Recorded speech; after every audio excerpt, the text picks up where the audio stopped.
लेक्चरला आपण कोणते point discuss केले बघा. लास्ट लेक्चरला आपण काय डिस्कस केलंय? लास्ट लेक्चरला आपण डिस्कस केलंय की law of conservation of mass किंवा मॅटर आणि लॉ ऑफ डेफिनेट प्रपोर्शन किंवा law of constant proportion. Law of conservation of mass काय म्हणतो? Sum of the masses before the sum of the masses of the reactant, म्हणजे जेवढे काही reactant आहेत त्या सगळ्यांचा मास घेतला रिएक्शनच्या आधी आणि रिएक्शन झाल्यानंतर जेवढे काही मास आहेत प्रोडक्टचे, जेवढे काही प्रोडक्ट्स आहेत त्यांचा मास घेतला तर sum of the masses of the reactant before the reaction हा ऑलवेज इक्वल टू काय असतो? तर sum of the masses of the sum of the masses of the product after the reaction.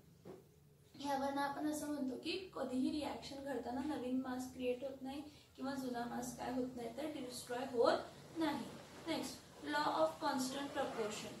Law of constant proportion किंवा law of definite proportion काय म्हणतो की जेव्हा कधी एखादा कंपाऊंड फॉर्म झालाय युनिव्हर्समध्ये, आपल्या अर्थवरती किंवा कुठेही कंपाऊंड फॉर्म झालाय तर त्या कंपाऊंड फॉर्म करण्यासाठी खूप वेगवेगळे मेथड असतात.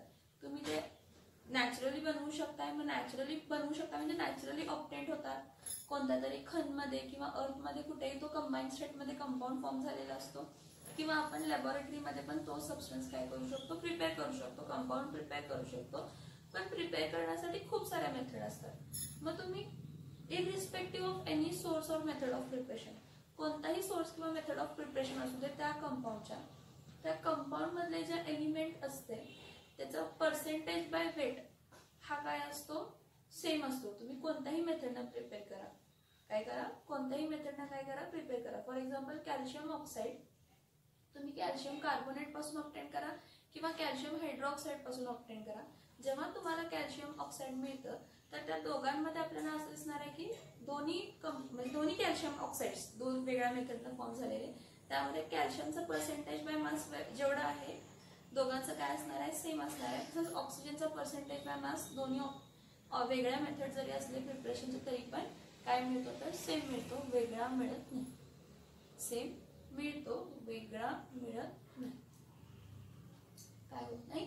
वेगळा आपल्याला काय होत नाही तर मिळत नाही. वेगळा आपल्याला काय होत नाही तर वेगळा मिळत नाही. तर आता बघा आपण काय बघूया, तर आपण atomic internal structure of atom बघितलंय. ठीक आहे, इंटरनल स्ट्रक्चर ऑफ ऍटम बघितलंय, पण मी तुम्हाला लास्ट लेक्चरला सांगितलं की आपण मेजरमेंट ऑफ मॅटर बघूया, म्हणजे मॅटरला आपण कसा मेजर करतो. ठीक आहे, एखादा एलिमेंट घ्या किंवा एखादा कंपाऊंड घ्या, एखादा एलिमेंट घ्या किंवा एखादा कंपाऊंड घ्या. ठीक आहे, त्याला डिवाइड करत गेलं की तुम्हाला काय मिळतं? तर स्मॉलेस्ट सबस्टन्स मिळतं, स्मॉलेस्ट पार्टिकल मिळतं. त्या स्मॉलेस्ट पार्टिकलला आपण काय म्हणतो? तर स्मॉलेस्ट पार्टिकलला आपण म्हणतो ऍटम. आपल्याला स्मॉलेस्ट सबस्टन्स मिळतो, काय? आपल्याला स्मॉलेस्ट सबस्टन्स मिळतो, स्मॉलेस्ट पार्टिकल मिळतो आणि त्या स्मॉलेस्ट पार्टिकलला आपण काय म्हणतो? तर ऍटम म्हणतो. त्या स्मॉलेस्ट पार्टिकलला आपण काय म्हणतो? ऍटम. आता ऍटम खूप छोटा असतो. मी पहिलाच आपण डाल्टन्स ॲटॉमिक थेअरीमध्ये बघितलं की according to Dalton's atomic theory, atom is very small particle. It is indivisible, invisible and indestructible. Okay, so the smallest particle of matter is an atom. This atom is very small in size. Now जर त्यांचं size बघितलं, म्हणजे size म्हणजे radius of item बघितला, size of item बघितला किंवा काय बघितला? रेडियस ऑफ काय बघितला? ॲटम बघितला. साईज ऑफ ॲटम बघितला किंवा काय बघितला? रेडियस ऑफ ॲटम बघितला. तर तो इन द रेंज ऑफ काय आहे? तर 10⁻⁻15 पिकोमीटर. 10⁻⁻15 कशामध्ये आहे? तर पिकोमीटर. खूप सॉरी 10⁻⁻15 मीटर. पिकोमीटर 10⁻⁻15 कशामध्ये आहे? मीटरमध्ये. हा रेडियस आहे, हा काय आहे? रेडियस आहे. पण 10⁻⁻15 मीटर असतं. थोडा जर साईज मोठा असेल तर आपल्याला 10⁻⁹ पण काय मिळतं? मीटर. पण एवढा मोठा तर मला नाही आहे, जसं मला लक्ष येते एवढा मोठा ॲटम असेल. पण मोस्टली जो ॲटॉमिक रेडियस आहे, ॲटॉमिक साईज आहे, तो किती असतो? तर 10⁻⁻15 काय आहे? तर -15 मीटर. ठीक आहे, ॲटम खूप स्मॉल आहे, मग त्याचा मास पण खूप कमी असणार आहे, राईट. मग जेव्हा ऍक्च्युली एक्सपेरिमेंट्स आपण कॅरी आउट करायला लागलो, ॲटमचे मास फाइंड करण्यासाठी आपण जेव्हा एक्सपेरिमेंट फाइंड करायला लागलो तर त्यावेळी खूप सारे म्हणजे 19व्या शतकात 19th सेंचुरीमध्ये खूप म्हणजे काय चाललेले होते, एक्सपेरिमेंट चाललेले होते एका सिंगल ॲटमचा मास काय करण्यासाठी, डिटरमाइन करण्यासाठी. पण त्या सिंगल ॲटमचा मास काय पर्टिक्युलरली डिटरमाइन होत नव्हता. त्याआधी आपल्याला काय माहित होतं,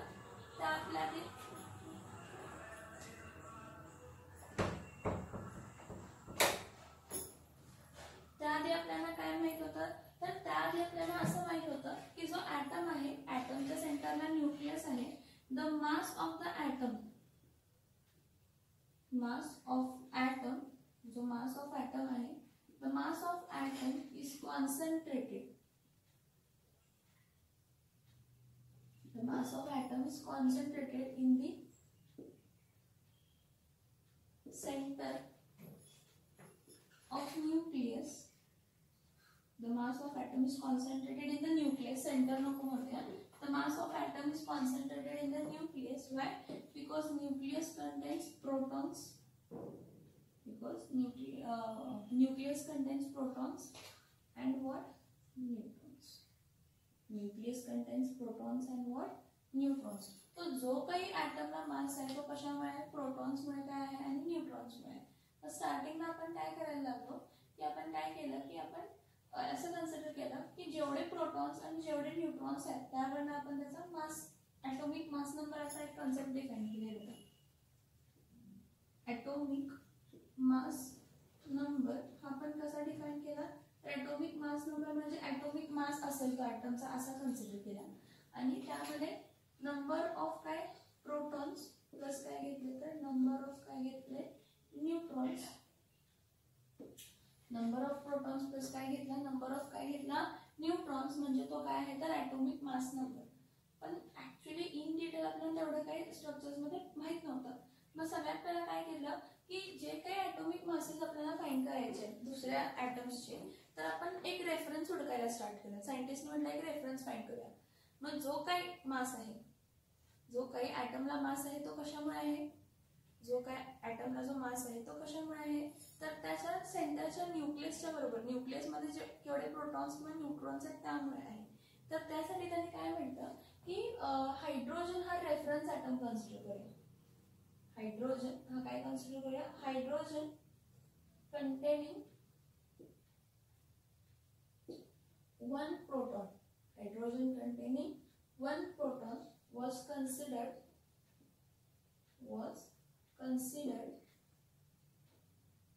as reference atom. Starting काय केलं, hydrogen containing one proton was considered as a reference atom. आणि काय म्हटलं की एका हायड्रोजन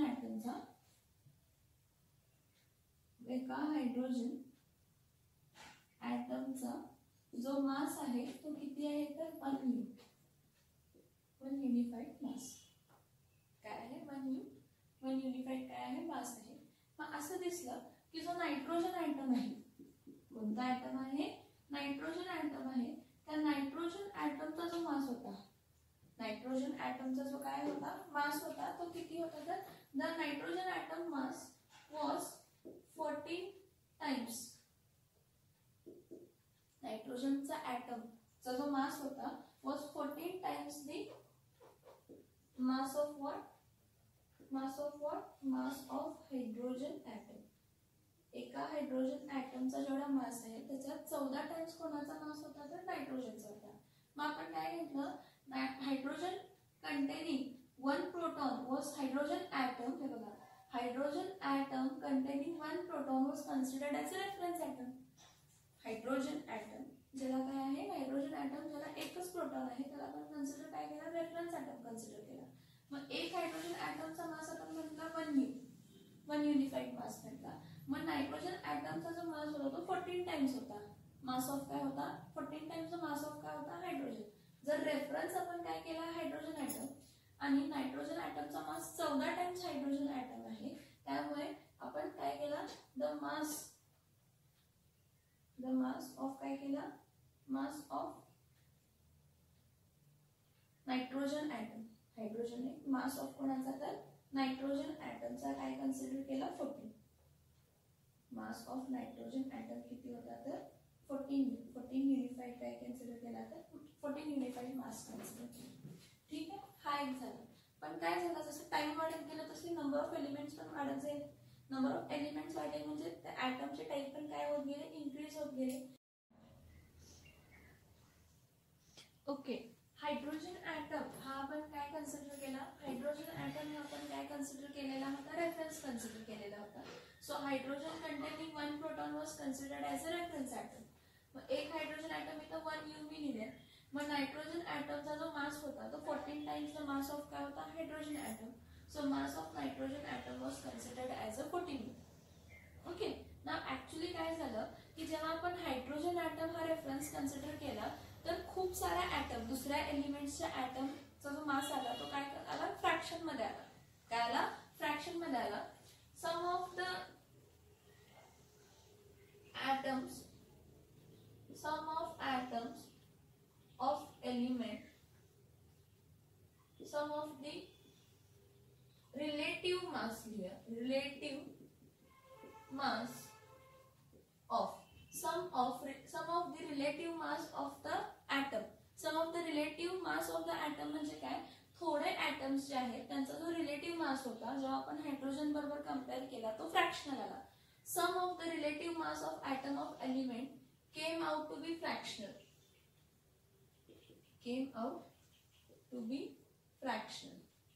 मग त्यासाठी काय झालं, जर फ्रॅक्शनल येतोय ॲटॉमिक मास का, तर रिलेटिव्ह ॲटॉमिक मास, फ्रॅक्शन नको यायला पाहिजे, मिनिमम फ्रॅक्शनल यायला पाहिजे. आला तरी असा म्हणजे 1.001 असा यायला पाहिजे होता. तर ऍक्च्युली काय झालं की जेव्हा खूप आफ्टर सम टाइम जेव्हा आपण दुसऱ्या हायड्रोजन ॲटमला दुसऱ्या ॲटम्स बरोबर कंपेअर केलं रिलेटिव्ह ॲटॉमिक मास फाइंड करण्यासाठी, तर त्यावेळी थोडे ॲटम्सचा मास हा कशामध्ये आला, फ्रॅक्शन मध्ये आला. Sum of the relative mass of the atoms of the element came out to be fractional. So काय झालं, त्याची कशाची गरज होती, नवीन रेफरन्स ॲटम कन्सिडर करायची गरज होती. मग नवीन रेफरन्स ॲटम कन्सिडर करायची गरज होती तर आपण एक नवीन रेफरन्स ॲटम घेतला, कार्बन. न्यू रेफरन्स ॲटम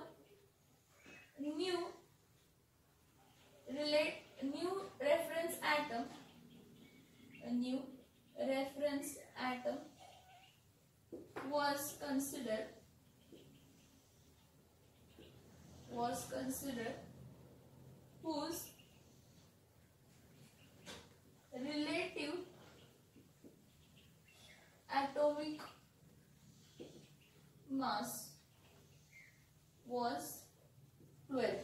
जसा न्यू रेफरन्स ॲटम कन्सिडर केला ज्याचा रिलेटिव्ह ॲटॉमिक मास काय होता, 12, अँड इट वॉज कार्बन. आणि तो कोण होता, तर इट वॉज कार्बन ॲटम. कोणता ॲटम होता तो, तर कार्बन ॲटम होता. काय होता तो, कार्बन ॲटम केला. आता काय केलं आपण, जो पर्टिक्युलर हायड्रोजनचा रिलेटिव्ह मास आहे तो कार्बनच्या रिलेटिव्ह मास बरोबर काय केला, कम्पेअर केला. काय केला, एका हायड्रोजन ॲटमचा मास हा कशाबरोबर कम्पेअर केला, तर रिलेटिव्ह मास, कोणाच्या रिलेटिव्ह मास बरोबर कम्पेअर केला, तर कार्बनच्या रिलेटिव्ह मास बरोबर काय केला, कम्पेअर केला. सो बघा, mass of one hydrogen atom when it was compared as a reference, when it was considered as a reference to the what, carbon atom.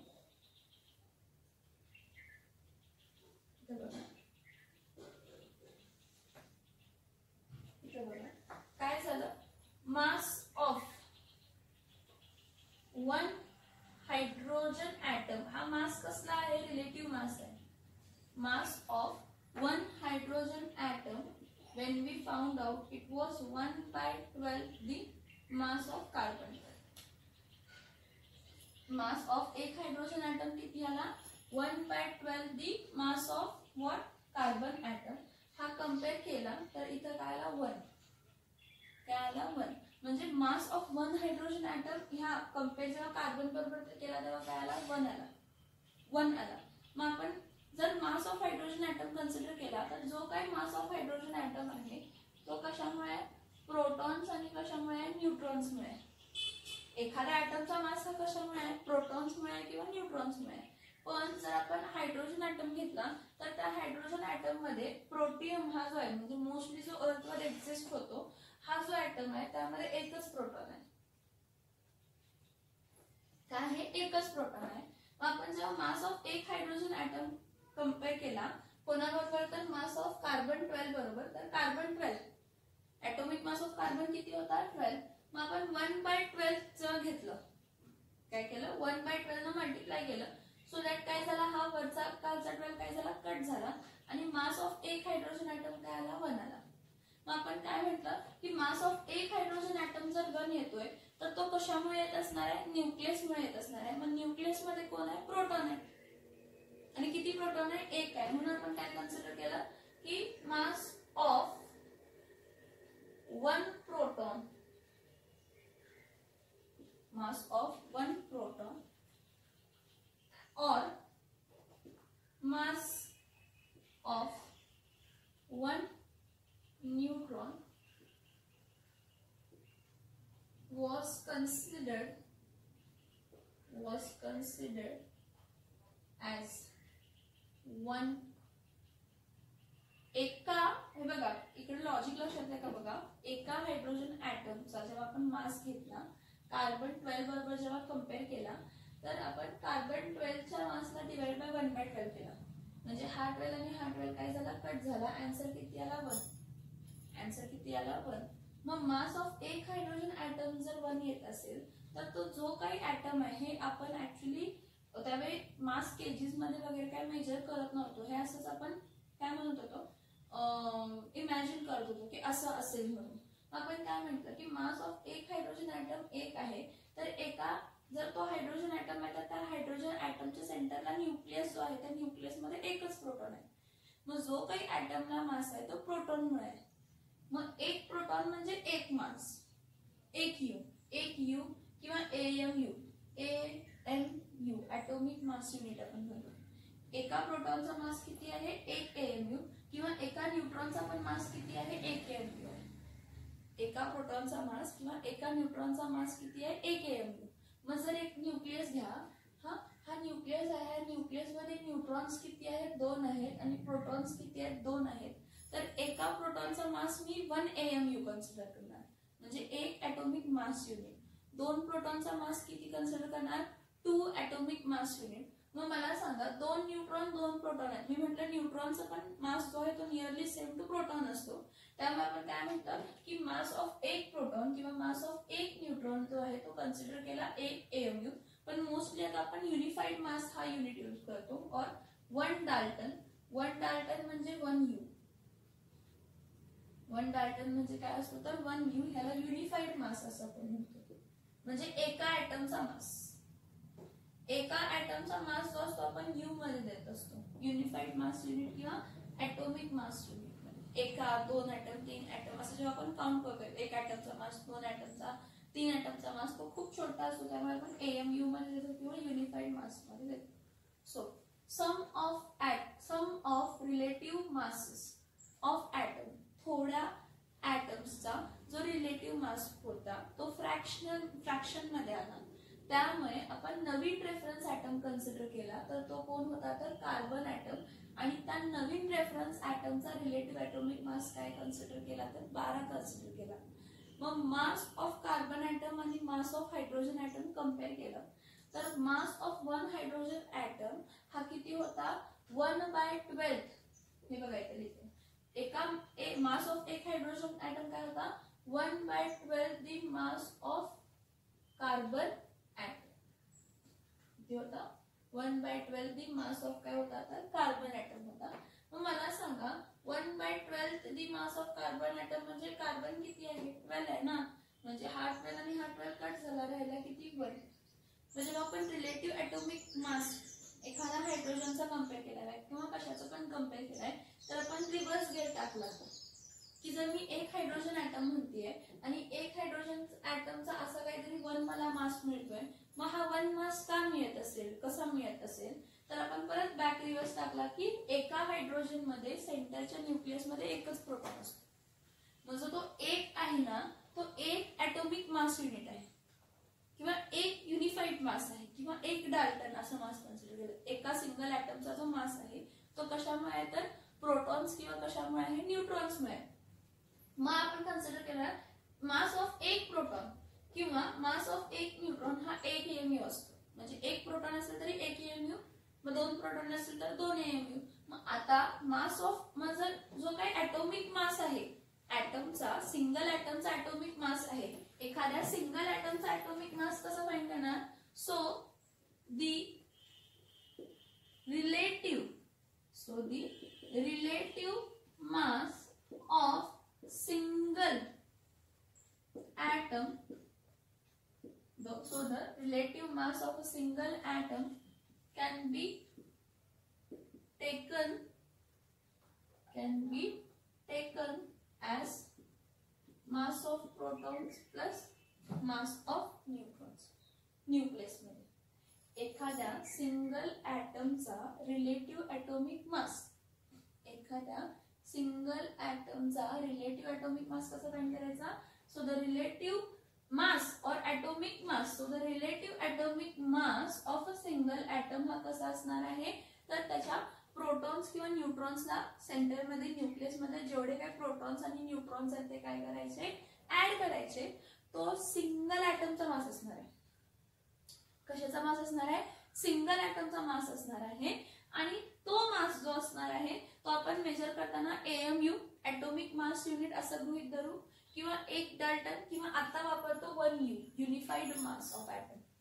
काय म्हणतो? Unified mass of atom.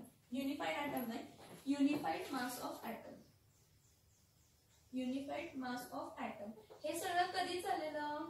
हे सगळं actually जेव्हा perfectly आपण experiments पासून, म्हणजे practically actually perfectly आपण एका ऍटमचा मास काय करू शकत नव्हतो, फाइंड आउट करू शकत नव्हतो, त्यावेळी हे सगळ्या कॉन्सेप्ट्स काय होते तर चाललेले.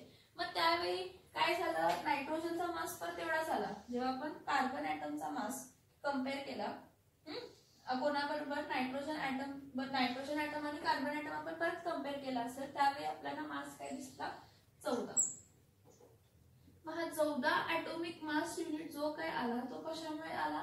तर त्यामध्ये किती प्रोटॉन होते? 7 प्रोटॉन होते आणि 7 न्यूट्रॉन होते. एका प्रोटॉनचा मास 1 AMU जर कन्सिडर केला तर 7 प्रोटॉनचा मास किती कन्सिडर केला? 7 AMU. आणि न्यूट्रॉन्स पण त्यामध्ये न्यूक्लियस मध्ये किती होते? 7. मग 7 + 7 किती झाले? 14. म्हणून नायट्रोजनचा जो ऍटॉमिक मास होता तो 14 AMU आला, म्हणजे 14 ऍटॉमिक मास युनिट. मग ऑक्सिजनचा जो ऍटॉमिक मास आला तो किती आला? 16 AMU आला. किती आला? 16 AMU. सॉरी, ऑक्सिजनचा ऍटॉमिक मास, राईट, ऑक्सिजनचा ऍटॉमिक मास किती आला? तर 16 AMU आला. सल्फरचा ऍटॉमिक मास किती आला? 32 AMU आला. फाइंड केलं तेव्हा. कॅल्शियमचा ऍटॉमिक मास किती आला? 40 AMU. असं फाइंड आउट आपण करत गेलो. कसं केलं? कम्पेअर केलं. 1 प्रोटॉन म्हणजे 1 AMU आणि 1 न्यूट्रॉन म्हणजे 1 AMU. मग न्यूक्लियस मध्ये जेवढे प्रोटॉन्स असतील, जेवढे न्यूट्रॉन्स असतील त्यांना काय करायचं? ऍड करायचा. मग जो काही येईल तो ऍटॉमिक मास आहे. कशाचा? ऍटमचा. पण तो ऍटॉमिक मास जो आहे तो आपण कशामध्ये मेजर करतो? त्यांच्या प्रिसाइजली त्यांच्या युनिट मध्ये. 1 AMU, 1 ऍटॉमिक मास युनिट, किंवा 1 डाल्टन, किंवा 1 युनिफाईड मास. हा 1 atomic mass unit is the 1 atomic mass unit is the mass of single proton किंवा mass of single neutron असं आपण कम्पेअर करतो. एका सिंगल प्रोटॉनचा किंवा एका सिंगल न्यूट्रॉनचा मास किती आहे? 1 AMU. मग जर 10 प्रोटॉन्स आणि 10 न्यूट्रॉन्स असतील तर 10 + 10 किती झाले? 20. 10 प्रोटॉन आणि 10 न्यूट्रॉन झाले तर 10 + 10 किती असणार आहेत? तर 20 होणार आहेत. म्हणजे 20 ऍटॉमिक मास युनिट येणार आहे. मग जसं आपण खूप सारे काय करत गेलो, जसं आपण खूप सारे एक्सपेरिमेंट परफॉर्म करत गेलो, त्यानंतर ना आपण लाईक इलेक्ट्रॉन मायक्रोस्कोप ह्यावरनं, किंवा स्कॅनिंग टनलिंग मायक्रोस्कोप्स होते, फील्ड आयन मायक्रोस्कोप होते, काय असे खूप सारे मोठे मोठे मायक्रोस्कोप्स जे होते, जे खूप जास्त नॅनोमीटर्स मध्ये काय करू शकतात तर डिस्टन्स बघू शकतात. नॅनोमीटर्स मध्ये काय करू शकतात तर डिस्टन्स बघू शकतात. म्हणजे नॅनोमीटर मध्ये त्याला रिझॉल्व्ह करू शकतात. म्हणजे आत डिटेल पर्यंत काय करू शकतात तर बघू शकतात. असे मायक्रोस्कोप बघितले. आता आपण वापरतो स्पेक्ट्रोस्कोपी आणि क्रोमॅटोग्राफी म्हणून एक टेक्निक आहे. काय आहे? स्पेक्ट्रोग्राफी आणि क्रोमॅटोग्राफी म्हणून एक टेक्निक्स आहे. या स्पेक्ट्रोस्कोपी किंवा क्रोमॅटोग्राफी, मोस्टली स्पेक्ट्रोस्कोपी ह्या स्पेक्ट्रोस्कोपीची जी मेथड आहे त्या स्पेक्ट्रोस्कोपिक मेथडनं आपण आता काय करू शकतो, मोर ॲक्युरेटली एखाद्या सिंगल ॲटमचा काय करू शकतो, मास फाइंड आउट करू शकतो. काय करू शकतो तर मास काय करू शकतो तर फाइंड आउट करू शकतो. बघा मी काय म्हटलं की विथ टाइम जसं इव्हॉल्वमेंट झाले तर ॲटमचं स्ट्रक्चर पडण्यासाठी आपण scan tunnelling microscope, ion electron microscope, electron microscope म्हणजे ॲटमचं स्ट्रक्चर काय करू शकतात इन डिटेल मध्ये बघू शकतात. असे मायक्रोस्कोप्स यूज करून ॲटमचा स्ट्रक्चरचा इन डिटेल काय केला, स्टडी केला. मग विथ टाइम परत काय झालं, एका सिंगल ॲटमचा मास ग्रॅम्स मध्ये किंवा केजीज मध्ये कसं द्यायचं त्यासाठी खूप हायली मॅग्निफाईड इन्स्ट्रुमेंट्स असे आपण काढले, लाईक स्पेक्ट्रोस्कोप्स, मास स्पेक्ट्रोस्कोप्स म्हणून आहे. It is a very vast branch, chromatography and spectroscopy. Spectroscopy आणि क्रोमॅटोग्राफी ही खूप मोठी ब्रांच आहे. ह्यामध्ये आपण एखाद्या ॲटमचा, कोणत्याही ॲटमचा खूप डिटेलमध्ये त्याचा स्ट्रक्चर, मास, त्याच्या प्रॉपर्टीज काय करू शकतो तर फाइंड आउट करू शकतो. आताची जी नॅनो टेक्नॉलॉजी आहे, आताची जी नॅनो टेक्नॉलॉजीज आहेत ह्या नॅनो टेक्नॉलॉजीमध्ये एका सिंगल ॲटमचा मास, स्ट्रक्चर, प्रॉपर्टीज खूप इम्पॉर्टंट असतात. काय असतात, खूप इम्पॉर्टंट असतात. त्यामुळे आपण काय केलेलं आहे तर पर्टिक्युलरली हायली ॲक्युरेट मेजरमेंट्स घेतलेले आहेत. मग एका सिंगल ॲटमचा, बघा मी काय सांगतेय, एका सिंगल ॲटमचा हायली ॲक्युरेट काय फाइंड केला, हायली ॲक्युरेट काय म्हणतात त्याला, हायली ॲक्युरेट मेजरमेंट्स फाइंड केले. त्या हायली ॲक्युरेट मेजरमेंट्स वरून आपण असं केलं की काय म्हणतो आपण, जो आपला प्रोटॉन किंवा न्यूट्रॉन होता तो एका प्रोटॉनचा मास किंवा एका न्यूट्रॉनचा मास तो किती होता, 1U होता ना. एका प्रोटॉनचा किंवा एका न्यूट्रॉनचा मास किती होता, 1U होता. हा, मग जेवढे काही प्रोटॉन्स आहेत, जेवढे काही न्यूट्रॉन्स आहेत तेवढे ऍड केलं की त्या सिंगल ॲटमचा मास आपल्याला काय होणार आहे, फाइंड करणार आहे. मग with the help of very highly accurate measuring instruments and all, when we found out that की एक युनिफाईड मास, मी लास्ट लेक्चरलाही सांगितलेलं आहे, कोणत्या तरी लेक्चरला मी एका प्रोटॉनचा किंवा एका न्यूट्रॉनचा मास सांगितलेला आहे. तर एका 1 युनिफाईड मास 1U, एका युनिफाईड मास, एका युनिफाईड 1U हा जो पर्टिक्युलर युनिट आहे, हा 1U म्हणजे किती मास असतो तर 1U म्हणजे काय होता, 1.6603 इंटू काय होता 10⁻⁻27 काय होता केजी. एका युनिफाईड मास किंवा एका atomic mass unit, 1 atomic mass unit किंवा एका युनिफाईड मासचा किंवा एका डाल्टनचा जो मास ग्रॅम्स मध्ये येणार, कशामध्ये येणार, ग्रॅम्स मध्ये येणार, तो किती होता तर 1.6603. मी तर 03 दिले पण त्याच्या पुढे खूप सारे युनिट्स असतात, त्याच्या पुढे खूप सारे युनिट असतात. हे बघा इथं मी 3 दिले ना, इथं ऍक्च्युअली खूप सारे युनिट्स असतात. 1.6053429 असा काहीतरी आहे. आपण काय करूया, ह्याचा मास काय कन्सिडर करूया, 1.66053 पर्यंत कन्सिडर करूया. 3 नको, 53 कन्सिडर करूया, कारण 5 आहे ना, कारण हा 3 आहे ऍक्च्युअली, 5 पेक्षा जास्त नाही, म्हणजे सिग्निफिकंट डिजिट्सच्या लॉजिकनं हा जातो आणि हा 5 पण जातो. Actually 1.66 × 10⁻⁻27 KG. समजतंय का? बघा आपण काय म्हटलं, एखाद्या ॲटमचा मास आपण रिलेटिव्ह ॲटॉमिक मास फाइंड करत होतो. मग तो रिलेटिव्ह ॲटॉमिक मास कसा फाइंड करत होतो तर with the help of relative atoms, like carbon 12 घेतला, हायड्रोजन घेतला, सगळा घेतला. मग त्यावरनं जे ॲटॉमिक मासेस फाइंड केले तर आपल्याला स्मॉलेस्ट युनिट म्हणजे एक हायड्रोजन ॲटम जेव्हा आपण घेतला, त्या हायड्रोजन ॲटम मध्ये एकच प्रोटॉन होता, न्यूट्रॉन्स नव्हते आणि एकच काय होता, इलेक्ट्रॉन होता. मग जो काय या हायड्रोजन ॲटमला मास आहे तो फक्त त्याच्या सेंटर न्यूक्लियसमुळे, मग न्यूक्लियस मध्ये कोण आहेत, प्रोटॉन्स आणि कोण आहेत, न्यूट्रॉन्स आहेत. मग एकच प्रोटॉन होता, मग त्या एका प्रोटॉनचा मास म्हणजे आपण काय कन्सिडर केला, 1U. आणि प्रोटॉन आणि न्यूट्रॉनचा मास नियरली काय असतो, सेमच असतो. न्यूट्रॉन जरा जाड म्हणजे जरासा एकदम क्वचित जरा वजन जास्त असतं, जराच एकदम जरा, तो जरा जो आहे तो नेग्लेक्ट केला तरी पण चालेल, पण एका न्यूट्रॉनचा मास आणि प्रोटॉनचा मास नियरली काय असतो, सेम असतो. मग त्यावेळेला आपण म्हटलं की एक प्रोटॉन आहे तर एक युनिफाईड मास. मग त्या एका युनिफाईड मास, एक युनिफाईड मास म्हणजे किती आहे, तर मी तुम्हाला म्हटलं की प्रोटॉन आणि न्यूट्रॉनचा मास मी तुम्हाला लास्ट लेक्चरला लिहून दिलेला होता. 1.6624 एक दिलेला होता आणि 1.6626 एक दिलेला होता. असे दोन लिहून दिलेले होते. 1.6624 हा जो मास होता हा कशाचा होता, प्रोटॉनचा होता. आणि 1.6626 हा मास कोणाचा होता, तर न्यूट्रॉनचा होता. म्हणजे एक युनिफाईड मासचा एका वन यू म्हणजे किती असतं, 1 U म्हणजे किती असतं, तर 1.66053 into 10⁻⁻27 kg. आता विथ द हेल्प ऑफ दिस आपण काय करू शकतो, तर ऍटम्सचे मास ग्रॅम्स किंवा केजीस मध्ये काय करू शकतो, काढू शकतो. हा बघा 1.66053 into 10⁻⁻27 kg आहे. याला ग्रॅम मध्ये कन्वर्ट करण्यासाठी काय करणार, 1.66053 into 10⁻⁻24 काय येणार आहे, ग्रॅम मध्ये.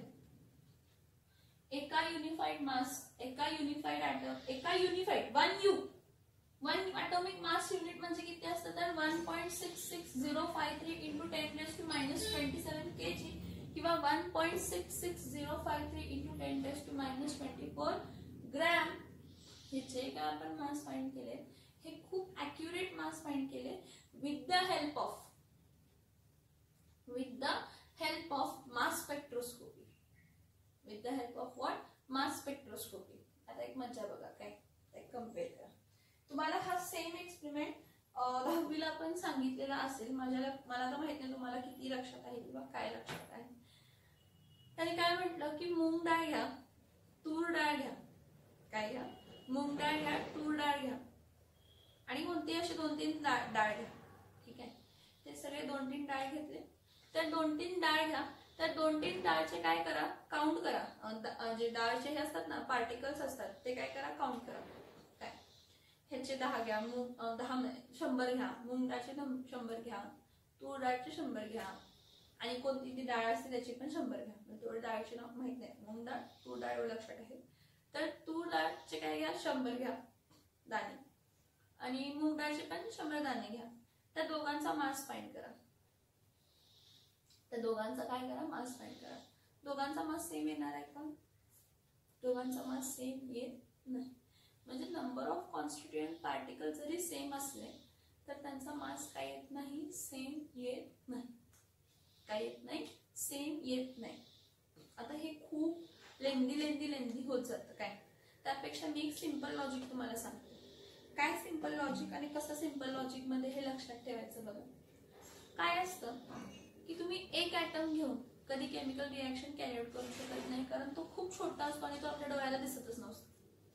मग आपल्याला कॅल्क्युलेशन्स तर करायला पाहिजेत ना, की केवढा रिॲक्टंट आहे, तो किती प्रोडक्ट मध्ये काय केलेला आहे, कन्वर्ट झालेला आहे, हे सगळ्या गोष्टी आपल्याला कम्पेअर करायला. तर आपण अमाऊंट ऑफ सबस्टन्स हा एक पॉइंट काढतो. काय काढतो, काय फाइंड करतो, एक फिजिकल युनिट्स मध्ये हा पॉइंट आहे, अमाऊंट ऑफ सबस्टन्स. तो अमाऊंट ऑफ सबस्टन्स कशामध्ये मेजर करतो, मोल मध्ये मेजर करतो. आता अमाऊंट ऑफ सबस्टन्स म्हणजे काय, की अमाऊंट ऑफ सबस्टन्स हे आपण एक डिफाइन केलेलं आहे. कसं डिफाइन केलेलं आहे, 1 मोल, एक मोल म्हणजे किती असणार आहे, तर 1 मोल मध्ये कॉन्स्टिट्युएंट पार्टिकल कोणताही सबस्टन्स घ्या, म्हणजे कोणताही ॲटम घ्या, काय म्हणते बघा, कोणताही ॲटम घ्या, कोणताही मॉलिक्यूल घ्या. ठीक आहे, कोणताही ॲटम घ्या, कोणताही मॉलिक्यूल घ्या, कोणताही कॅटायन घ्या किंवा कोणताही काय घ्या, एनायन घ्या. ठीक आहे, आता 1 मोल म्हणजे किती, हे बघा, 1 मोल म्हणजे किती, 1 मोल म्हणजे किती कॉन्स्टिट्युएंट पार्टिकल असतात त्या ॲटमचे किंवा त्या मॉलिक्यूलचे किंवा त्या आयनचे किंवा त्या इलेक्ट्रॉनचे. 1 मोल म्हणजे आपण तो जो काही सबस्टन्स आहे त्याचे किती कॉन्स्टिट्युएंट पार्टिकल घेतो, 6.022 इंटू काय घेतो, तर 10⁻23. किती घेतो, 6.022 इंटू 10⁻23. हा तुमच्या लक्षात असेल नंबर, ह्याला अवोगाड्रो नंबर म्हणतो. कोणता नंबर करतो,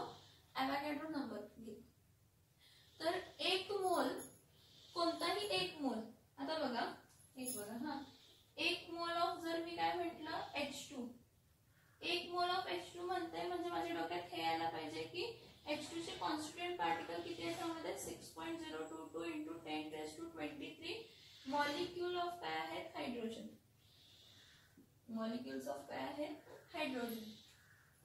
जर मी 1 मोल ऑफ काय घेतलं आयर्न, 1 मोल ऑफ काय घेतलं आयर्न घेतलं, लोखंड घेतलं, तर 1 मोल जेव्हा मी म्हणते तर एक लक्षात घ्या की 1 मोल म्हणजे किती असतं तर 6.022 into 10⁻23 ॲटम ऑफ काय आहे तर आयर्न आहे. बघा मी सगळं प्रॉपरली तुम्हाला सांगते, सोप्या वेने सांगते, समजून घ्या. काय 1 मोल म्हणजे किती, 1 मोल म्हणजे त्या मोल, 1 मोल अमाऊंट ऑफ सबस्टन्स म्हणजे एक अमाऊंट ऑफ सबस्टन्स 1 मोल कधी असते जेव्हा त्याचा काय असतो, त्यामध्ये किती कॉन्स्टिट्यूएंट पार्टिकल असतात 6.022 into 10⁻23 पार्टिकल्स म्हणजे Na एवोगॅड्रो नंबर ऑफ पार्टिकल्स असतात. 1 मोल मध्ये किती कॉन्स्टिट्यूएंट पार्टिकल असतात, एवोगॅड्रो नंबर इतके काय असतात तर पार्टिकल असतात. सो 1 मोल ऑफ H2 म्हटलं म्हणजे किती आला 6.022 into 10⁻23 मॉलिक्यूल्स ऑफ काय घेतला H2. 1 मोल ऑफ आयर्न म्हणजे किती आला 6.022 into 10⁻23 ॲटम्स ऑफ काय आले आयर्न. किंवा 1 मोल ऑफ NH3 घेतला, 1 मोल ऑफ काय घेतला NH3 घेतला, 1 मोल ऑफ NH3 म्हणजे काय येणार आहे 6.022 into 10⁻23 molecule of ammonia. Molecule किती मॉलिक्यूल आहेत 6.022 into 10⁻23 मॉलिक्यूल्स. म्हणजे कोणताही सबस्टन्स, मग त्या सबस्टन्सचे जे काही छोटे पार्टिकल्स आहेत, तर छोटे पार्टिकल त्याचे मॉलिक्यूल असतील, ॲटम असतील किंवा आयन ही असू शकतात. कारण Na+ जर मी म्हटलं, काय म्हटलं Na+, सोडियम आयन आहे हा, तर 1 मोल ऑफ Na+ जेव्हा मी म्हणतेय तर 1 मोल ऑफ Na+ म्हणजे किती आहे तर 6.022 into 10⁻23 आयन्स ऑफ Na+ आहे. 6.022 into 10⁻23 आयन्स ऑफ काय आहे Na+. ह्यांचा जो मास असतो ना, ह्यांचा जो मास असतो तो आपण ग्रॅम्स मध्ये मिळतो, तो आपल्याला काय मिळतो ग्रॅम्स मध्ये मिळतो. मग जो आपण ॲटॉमिक मास फाइंड केलेला असतो की नाही, काय फाइंड केलेला असतो ॲटॉमिक मास जो आपण फाइंड केलेला असतो की नाही, पण तो ॲटॉमिक मास आपण सिंगल ॲटमचा फाइंड करतो. ॲटॉमिक मास आपण तो कशाचा फाइंड करतो सिंगल ॲटमचा फाइंड करतो. पण बल्क मध्ये जेव्हा आपण म्हणतो 1 मोल, 1 मोल जेव्हा आपण म्हणतो त्या 1 मोल मध्ये किती कॉन्स्टिट्यूएंट पार्टिकल असतात 6.022 into 10⁻23 असतात. आणि त्यावेळी जो ॲटॉमिक मास येतो तो ॲटॉमिक मास कशामध्ये येतो is equals to atomic mass और मोलार मास और मॉलिक्युलर मास. मोलार मास किंवा आपण त्याला काय म्हणतो मॉलिक्युलर मास. तर हा कशामध्ये येतो ग्रॅम मध्ये येतो. कशामध्ये येतो ग्रॅम्स मध्ये असतो. ॲटॉमिक मास किंवा मोलार मास आपण जेव्हा 1 मोल ऑफ सबस्टन्स जेव्हा म्हणतो, कोणताही सबस्टन्स जेव्हा आपण 1 मोल असं म्हणतो, तर तो मोल 1 मोल किंवा 1.5 मोल किंवा 0.5 मोल जेव्हा आपण म्हणतोय तर एक लक्षात घ्या 1 मोल म्हणजे किती कॉन्स्टिट्यूएंट पार्टिकल आहेत 6.022 into 10⁻23 पार्टिकल्स आहेत. त्यांचा जो मास येतो तो कशामध्ये येतो ग्रॅम मध्ये येतो. आणि तो मास म्हणजे काय असतो ॲटॉमिक मास किंवा तो त्याचा काय असतो मोलार मास असतो. तो त्याचा ॲटॉमिक मास किंवा काय असतो मोलार मास असतो. तर एक लक्षात घ्या काय कार्बन ॲटम जर मी घेतला, ठीक आहे, कार्बन ॲटम जर मी ॲटॉमिक मास 12U असं लिहिलं, 12U लिहिला किंवा 12AMU लिहिला तर हा सिंगल कार्बन ॲटमचा मास आहे. किंवा फक्त मी म्हटलं the mass of carbon is 12U. The mass of carbon is 12U जेव्हा मी म्हणते बघा इथे मी काय सांगते the mass of carbon is 12U. 12U जेव्हा मी म्हणते ना तेव्हा तो सिंगल ॲटमचा मास आहे, सिंगल कार्बन ॲटमचा मास आहे. पण जेव्हा मी असं म्हणते the mass of carbon atom is 12 gram, काय म्हणते 12 ग्रॅम, हा पण ॲटॉमिक मासच आहे पण हा सिंगल ॲटमचा मास आहे. हे बघा हा जो ॲटॉमिक मास आहे हा कशाचा आहे सिंगल ॲटमचा मास आहे. आणि हा 12 ग्रॅम जेव्हा मी म्हणणार आहे हा किती असणार आहे तर 1 मोल मास असणार आहे, 1 मोलचा काय असणार आहे, मास असणार आहे. बघा जो काही तुमचा ऍटोमिक मास, सिंगल ऍटमचा ऍटोमिक मास असतो, तोच ऍटोमिक मास जेव्हा तुम्ही ग्रॅम मध्ये लिहिताय, मी काय सांगते बघा, जो तुम्ही मास फाइंड केलाय, काय फाइंड केलाय, मास फाइंड केलाय, एका सिंगल ऍटमचा जो तुम्ही मास फाइंड केलाय, तो जेव्हा तुम्ही ग्रॅम्स मध्ये लिहिताय, तो सेम मास जेव्हा तुम्ही ग्रॅम्स मध्ये लिहिताय, तो 12 ग्रॅम म्हणजे 1 मोल असतो. 12 ग्रॅम म्हणजे किती असतो, 1 मोल असतो. आणि त्या 1 मोल म्हणजे त्यामध्ये किती कॉन्स्टिट्यूएंट पार्टिकल असतात, तर 6.022 इंटू 10⁻23 ऍटम्स ऑफ कार्बन असणार आहे. सिंगल ऍटमचा मास 12.12 U आहे, मग तो जर काढला तर 1.66 इंटू 10⁻27 ग्रॅम येतो. परफेक्ट मास काढले ना ते, मग त्याला मल्टिप्लाय करायचं 6.022 म्हणजे 1 mole of carbon atom. 1 mole of काय, कार्बन ऍटम. हे बघा कार्बन घेतला 12U म्हणजे सिंगल ऍटमचा मास, 12U म्हणजे सिंगल ऍटमचा काय झाला, ऍटोमिक मास झाला.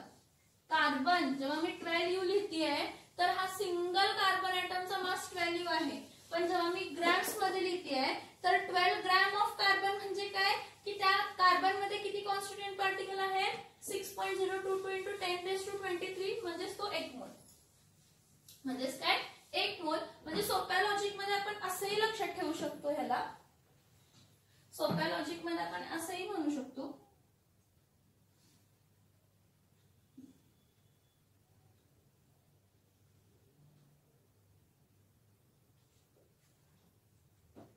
सोप्या भाषेत आपण असंही म्हणू शकतो त्याला, की 1 मोल ऑफ एनी सबस्टन्स, 1 मोल कोणताही सबस्टन्स घेतला, 1 mole of any substance is equals to its atomic mass और मोलार मास. 1 मोल कोणताही सबस्टन्सचा जेव्हा आपण 1 मोल घेतो, any substance, when we take any substance as 1 mole, त्याचा जो काही मास असतो तो ऍटोमिक मास किंवा काय असतो, मोलार मास असतो. 1 mole of any substance is equal to what, atomic mass और मोलार मास. त्या ऍटोमिक मास किंवा मोलार मास जो काही आपण 1 मोल ऑफ सबस्टन्स फाइंड केलाय, तर हा ऍटोमिक मास किंवा मोलार मास आपला काय कशामध्ये असतो, ग्रॅम्स मध्ये असतो. आणि जेव्हा आपण मास हा ग्रॅम्स मध्ये म्हणजे आपल्याला कॉमन सेन्स आहे की सिंगल ॲटमचा तर मास किती असतो, 6.022, सॉरी सिंगल ॲटमचा मास किती असतो तर 1.66053 इंटू 10⁻⁻27 kg इतका होता सिंगल ॲटमचा मास. मग हा जो आपल्याला मास ग्रॅम्स मध्ये मिळणार आहे, तो जो काही कॉन्स्टिट्यूएंट सबस्टन्स आहे त्याचे किती कॉन्स्टिट्यूएंट पार्टिकल्स असणार आहे, 6.022 into 10⁻23 particles of substance. Particles of what? Substance. एवढं लक्षात ठेवा. 1 मोल ऑफ सबस्टन्स चा जो मास असतो तो त्याचा ऍटोमिक मास असतो. पण जो ऍटोमिक मास तुम्ही सिंगल ऍटमचा U मध्ये लिहिलाय, त्याला ग्रॅम्स मध्ये लिहिला, म्हणजे हे बघा जो 12U किंवा जे काही ऍटम होता त्याचा सिंगल ऍटमचा मास जो जेव्हा तुम्ही U मध्ये लिहित होता, जर तो ग्रॅम मध्ये कन्वर्ट केला तर तो ऍटोमिक मास झाला, ऍटोमिक मासच झाला, ग्रॅम्स मध्ये तो ऍटोमिक मास झाला. पण तो जेव्हा आपण अमाउंट ऑफ सबस्टन्स मेजर करणार, काय मेजर करणार, त्याचा अमाउंट ऑफ सबस्टन्स मेजर करणार, तर तो 1 मोल असा कन्सिडर करायचा. काय कन्सिडर करायचा, 1 mole. 1 mole of any substance is equal to its atomic mass और मोलार मास इन ग्रॅम्स. 1 मोल कोणताही 1 mole of substance, 1 mole of any substance म्हणजे त्याचा ऍटोमिक मास किंवा मोलार मास इन ग्रॅम. आता जो काही तुम्ही 1 मोल ऑफ सबस्टन्स घेतलाय ना, त्या 1 मोल ऑफ सबस्टन्स मध्ये जे ऍटम्स असतील किंवा मॉलिक्युल्स असतील किंवा आयन्स असतील, ते नंबर ऑफ पार्टिकल्स काय आहेत, फिक्स्ड आहेत. आणि ते नंबर ऑफ पार्टिकल्स किती आहेत, अवोगॅड्रो नंबर पार्टिकल इतके. किती आहेत, अवोगॅड्रो नंबर पार्टिकल इतके, म्हणजे किती, 6.022 इंटू 10⁻23 काय घेतलेलं आहे, पार्टिकल्स. अवोगॅड्रोनं एक्सपेरिमेंट परफॉर्म केला आणि अवोगॅड्रोला असं दिसलं की जेव्हा तुम्ही काय करताय, 6.022 इंटू 10⁻23 पार्टिकल्स घेताय, त्यावेळी जो सिंगल ॲटमचा मास होता ना तो सेम येतो मास, पण कशामध्ये येतो? ग्रॅम्स मध्ये. कशामध्ये येतो? ग्रॅम मध्ये. यूच्या जागी काय येतं तिथं जीएम लिहायचं, ग्रॅम लिहायचं. काही डोक्यात बसत नसेल तर एवढं डोक्यात बसवून घ्यायचं. 1 मोल ऑफ एनी सबस्टन्स, 1 मोल any substance, 1 mole of 1 mole of any substance म्हणजे काय असतं तर ॲटॉमिक मास किंवा काय असतं तर मोलार मास इन ग्रॅम्स असतो. आणि आता ग्रॅम्स मध्ये आहे म्हणजे एका सिंगल ॲटमचा तर मास नसणार आहे, तो ग्रॅम्स मध्ये असतो. एका सिंगल ॲटमचा मास ग्रॅम्स मध्ये असतो, पण तो खूप कमी असतो. 1.66053 into 10⁻⁻27 kg म्हणजे खूप छोट्या प्रमाणात असतो. इथं जो ग्रॅम मध्ये लिहितो आपण होल नंबर असं लिहितो, फ्रॅक्शन मध्ये लिहिलं तर होल नंबर, पण इथं जे काही ॲटॉमिक मास जेव्हा आपण ग्रॅम मध्ये लिहितोय, सोप्या भाषेत लक्षात ठेवा, जो काही जेव्हा आपण ॲटॉमिक मास किंवा मोलार मास ग्रॅम मध्ये लिहितोय त्यावेळी लक्षात ठेवायचं की तो किती कॉन्स्टिट्यूएंट पार्टिकल्स आहे, किती ॲटमचा मास आहे किंवा किती मॉलिक्युल्सचा मास आहे किंवा किती आयन्सचा मास आहे. तर 6.022 into 10⁻23 पार्टिकल्स, ॲटम्स किंवा मॉलिक्युल्सचा काय आहे तर मास आहे. काय आहे? 6.022 into 10⁻23 कॉन्स्टिट्यूएंट पार्टिकल ॲटम्सचा काय आहे तर मास आहे.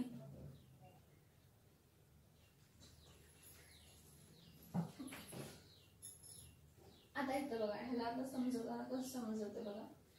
मी म्हटलं 1 मोल ऑफ काय आहे? ऑक्सिजन मॉलिक्यूल आहे. 1 मोल ऑफ काय आहे? ऑक्सिजन मॉलिक्यूल आहे. बघा मी काय म्हटलं, ऑक्सिजन काय आहे? मॉलिक्यूल आहे. 1 मोल ऑफ ऑक्सिजन मॉलिक्यूल आहे. तर जेव्हा तुम्ही आपण सिंगल ॲटमचा मास फाइंड करतो, ऑक्सिजनचा सिंगल ॲटमचा मास फाइंड करतो, एका सिंगल ऑक्सिजनचा मास किती येतो? 16 U. आता ऑक्सिजन मॉलिक्यूल O2 आहे. O2 म्हणजे किती ऑक्सिजन आहेत? 2 आहेत. म्हणजे जर O2 ह्या मॉलिक्यूलचा जर मी ॲटॉमिक सिंगल O2चा जर मी ॲटॉमिक मास घेतला, सिंगल O2चा ॲटॉमिक मॉलिक्युलर मास म्हणा, मॉलिक्यूल आहे ना, O2 मॉलिक्यूल आहे, मॉलिक्युलर मास घ्या. एका सिंगल मॉलिक्यूलचा ऑक्सिजन ॲटमचा मास घेतला तर किती येतो? 32 U येतो. किती येतो? 32 U येतो. मग 1 मोल ऑफ O2 मॉलिक्यूल किती आहे? 32. सॉरी, एका सिंगल ॲटमचा मास 16 युनिट आहे आणि एक सिंगल मॉलिक्यूलचा मास किती आहे तर 32 आहे. हा मॉलिक्युलर मास झाला. मग हे U ला ग्रॅम मध्ये कन्वर्ट करायचं. 32 U इज इक्वल्स टू काय द्यायचं? 32 ग्रॅम. हा 32 ग्रॅम जो आहे हा ॲटॉमिक मास. पण हा जेव्हा आपण O2 32 ग्रॅम लिहितोय त्यामध्ये ऑक्सिजन पार्टिकल O2 मॉलिक्युल्स किती आहेत तर 6.022 into 10⁻20. O2 मॉलिक्युल्स किती आहेत त्यामध्ये? 6.022 into 10⁻23 किती आहेत तर 23. काय सांगते लक्षात येते का बघा. जेव्हा मी O2 मॉलिक्यूल म्हटला आणि 32 ॲटॉमिक मास एका सिंगल मॉलिक्यूलचा मॉलिक्युलर मास किती होता? 32 U होता. Unified mass. U म्हणजे सिंगल ॲटमचा येतो. पण जेव्हा मी तो 32 U 32 ग्रॅम मध्ये कन्वर्ट केला म्हणजे तो त्याचा मोलार मास झाला. पण तो मोलार मास कसा आहे? किती पार्टिकल्स आहे तर 6.022 into 10⁻23 पार्टिकल्स आहे. आणि 6.022 into 10⁻23 पार्टिकलचा जो मास असतो त्याला ॲटॉमिक मास किंवा मोलार मास म्हणतो. ॲटम असेल तर ॲटॉमिक मास, मॉलिक्यूल असेल तर मोलार मास, आणि तो इक्विव्हॅलेंट टू 1 मोल असतो. तो इक्विव्हॅलेंट टू काय असतो? 1 मोल. So 1 mole of any substance is equals to its atomic mass और मोलार मास इन ग्रॅम्स. पण जो तो 1 मोल ऑफ सबस्टन्स आहे त्यामध्ये किती कॉन्स्टिट्यूएंट पार्टिकल आहेत? 6.022 into 10⁻23 पार्टिकल्स, कॉन्स्टिट्यूएंट पार्टिकल्स.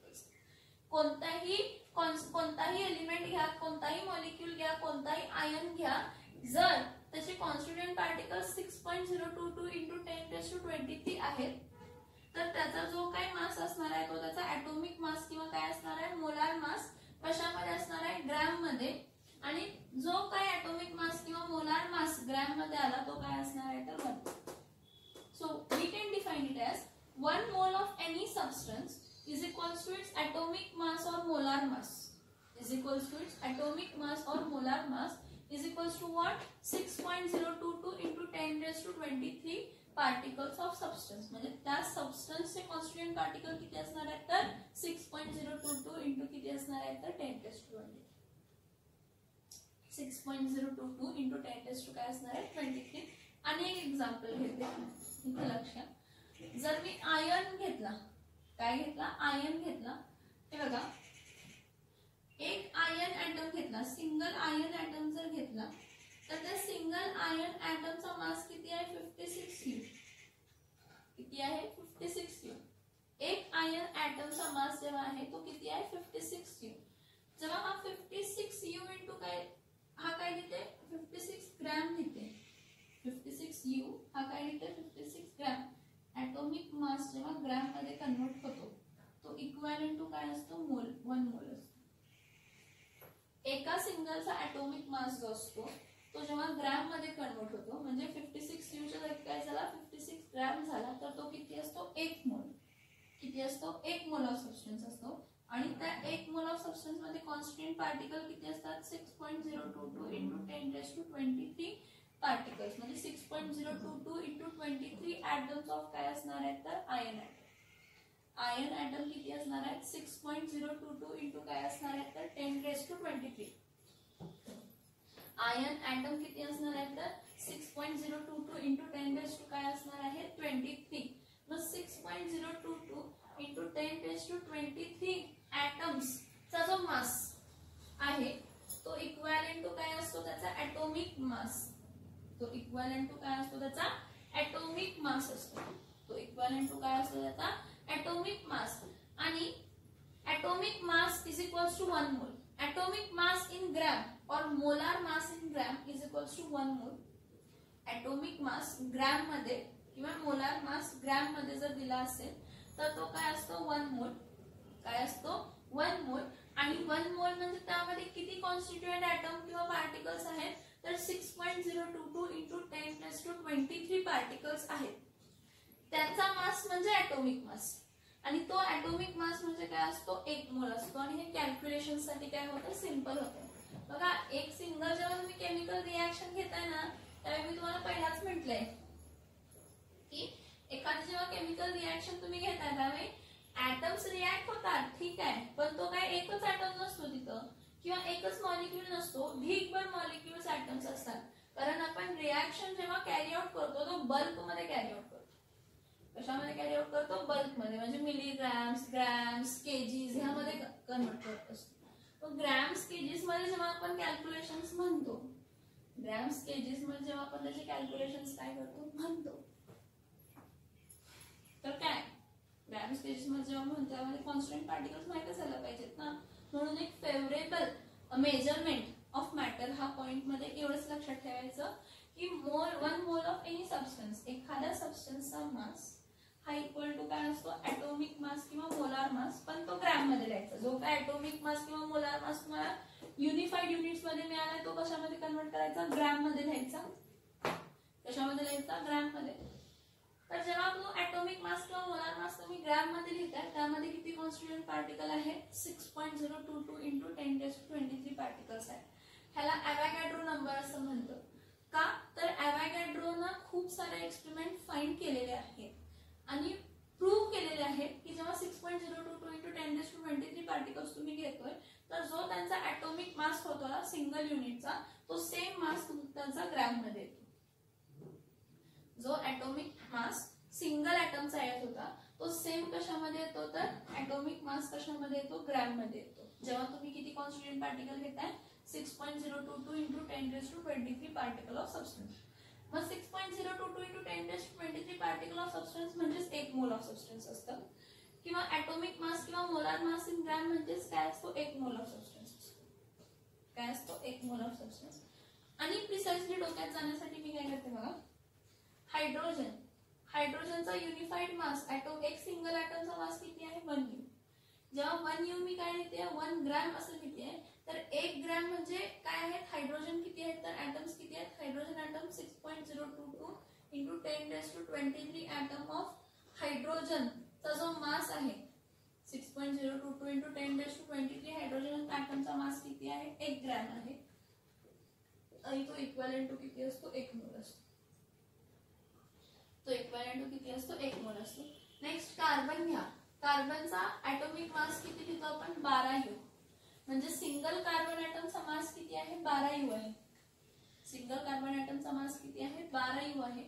तर मी जेव्हा 12U हा 12 ग्रॅम मध्ये लिहिणार, 12U हा atomic mass single atom carbon ऍटमचा आहे, पण हा 12U जेव्हा मी 12 ग्रॅम मध्ये लिहिणार तर हे 12 ग्रॅम म्हणजे किती कार्बन ऍटमचा मास आहे हा 6.022 into 10⁻23 ऍटम ऑफ कार्बन चा मास आहे. कार्बन ऍटमचा मास 6.022 into 10⁻23 ऍटम्स ऑफ कार्बनचा मास आहे.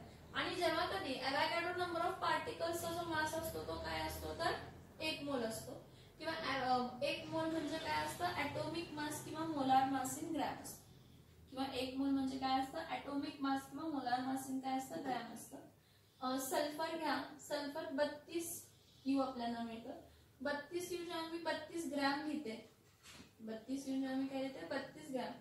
32 ग्रॅम जेव्हा मी म्हणते त्यावेळी ते किती कॉन्स्टंट पार्टिकल आहेत 32 ग्रॅम म्हणजे किती कॉन्स्टंट पार्टिकलचा सल्फरचा मास आहे तो 6.022 into 10⁻23 ऍटम्स ऑफ सल्फरचा काय आहे मास आहे किती तर 32 ग्रॅम. आणि तो इक्वॅलेंट टू किती असतो तर 1 मोल असतो. तो इक्वॅलेंट टू किती असतो तर 1 मोल असतो. ठीक आहे. नायट्रोजन N2 जर मी मॉलिक्यूल म्हटला, काय म्हटला N2, एका नायट्रोजन ऍटमचा मास 14 असतो. मग 2 नायट्रोजन ऍटम आहेत म्हणजे 14 + 14 किती येणार आहेत 28. तो 28U.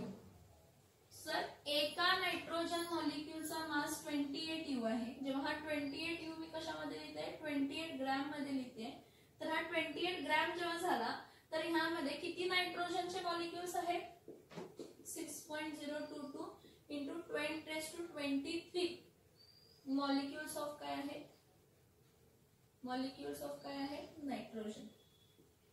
मॉलिक्यूल्स ऑफ काय आहेत नायट्रोजन. आणि ते म्हणजे 1 मोल असतं. ते म्हणजे काय असतं 1 मोल असतं. हा एवढा पॉइंट समजला का बघा. परत नेक्स्ट लेक्चरला ह्याचे थोडे कॅल्क्युलेशन्स घेते. ठीक आहे. म्हणजे तुम्हाला आधी जास्त समजेल, कॅल्क्युलेशन घेतल्यावर आधी जास्त समजेल. आणि मॉलिक्युलर मास आणि मोलार मास कधी म्हणतो डिफरन्स आहे. मॉलिक्युलर मास म्हणजे काय आणि मोलार मास, मॉलिक्युलर मासलाच मोलार मास कधी म्हणतो हा एक थिन लाईन डिफरन्स आहे. हा मी तुम्हाला नेक्स्ट लेक्चरला सांगते.